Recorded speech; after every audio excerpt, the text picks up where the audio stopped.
The liberal assault on Minnesota Congresswoman and GOP presidential candidate Michelle Bachmann continues tonight. In fact, it seems like it's only gaining momentum, and even Hollywood's now getting in on the action. Left-winger Alec Baldwin took to Twitter to give his 2 cents. Now, take a look at this. The misspellings are his, not ours. He said, quote, "Fear Bachmann because she's raising so much money. Anyone that inarticulate and full of bleep who is raising money that fast."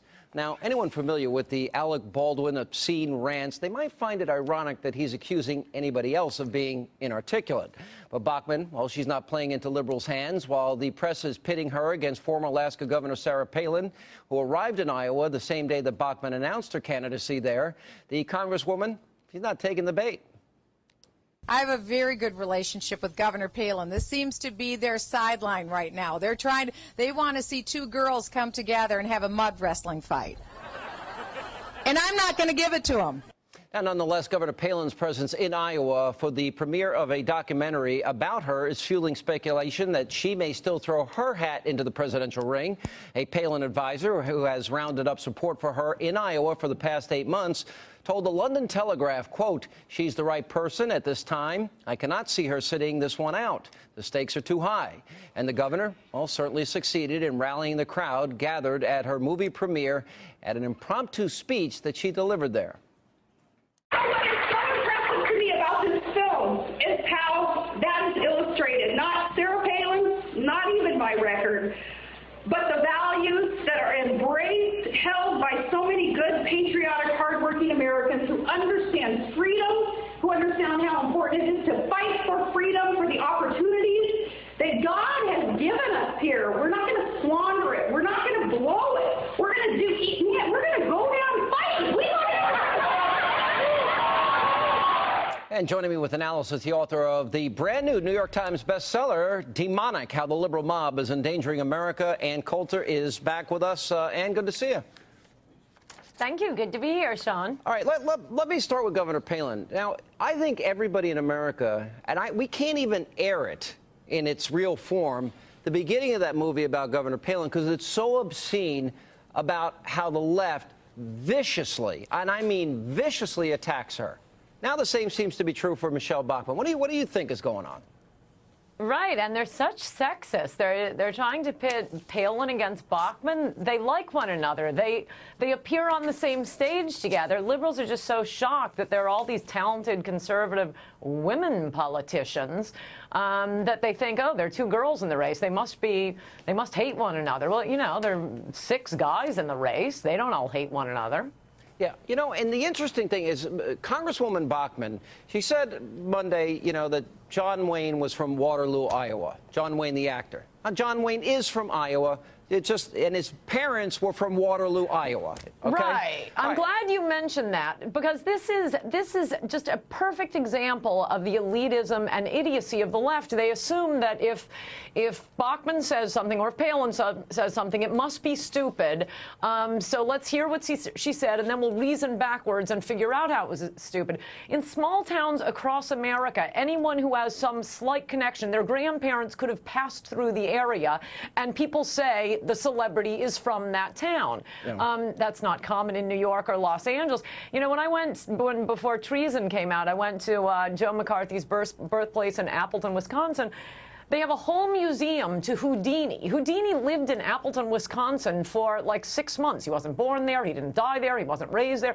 But it's the Houdini Museum in Appleton, Wisconsin. Any celebrity who has a grandparent who once lived someplace, they say he's from there. But liberals think Bachmann said something, she's stupid, so let's reason backwards and figure out why it's stupid. Oh, it must be John Wayne Gacy. Yeah, well, like Ronald Reagan is honored where he was born. He's honored because he was on WHO radio in Iowa. He's honored in California as being governor.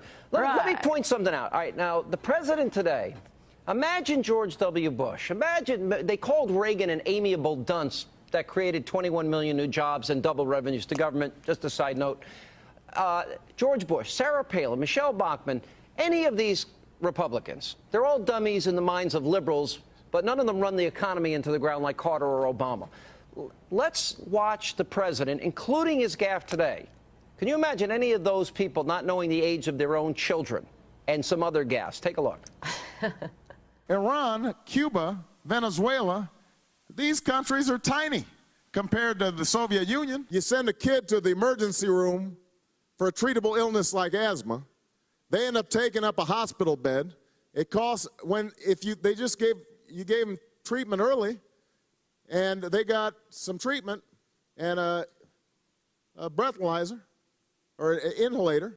On this Memorial Day, as our nation honors its unbroken line of fallen heroes, and I see many of them in the audience here today. I've now been in 57 states.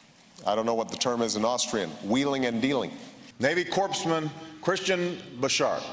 Corpsman Bouchard, Corpsman Bouchard. Malia's 13, Sasha's 10. They're 13 and 10. No, they're not 13 and 10. They're 12 and 10. Now, hang on, let me get out a calculator and figure out the age of my own kids. But I know it's funny. No, I love when you play this because, he is articulate, he is bright, but even articulate, bright people are going to stumble now and then. It's only in the case of a conservative that this is taken to be, you know, some reading on what their intelligence is. They must describe conservatives as idiots. If they're way too smart and they can't be described as idiots, well, then they're crazy, like Nixon, and I'll be at the Nixon Museum tomorrow, Sean Hannity. Yes, no, that's, by the way, I was there. It's a great place, and you're going to have a lot of fun, and I urge everyone to go out and see it. Book signing at 7 p.m. By the way, it must kill the New York Times. Every time you have a huge best-selling book, it must kill them. But putting that aside. All right, but I want to go... Well, they don't review it. No, that's true. I want to delve into this, though, because as I watch all of these attacks go on, I'm thinking, they get away with it. And I can only imagine on the heels of John Wayne, if Michelle Bachmann, who had 23 foster kids, got one of their ages wrong, what a big deal this would be. And I just want to know, and is this something we have to accept, that the media is that left-wing? The media is never going to play that montage I played. No, I think the media just brings dishonor on itself, and in fact, greater love and admiration by the people they hate. I mean, you almost love Palin just for her enemies, and same thing with Bachmann.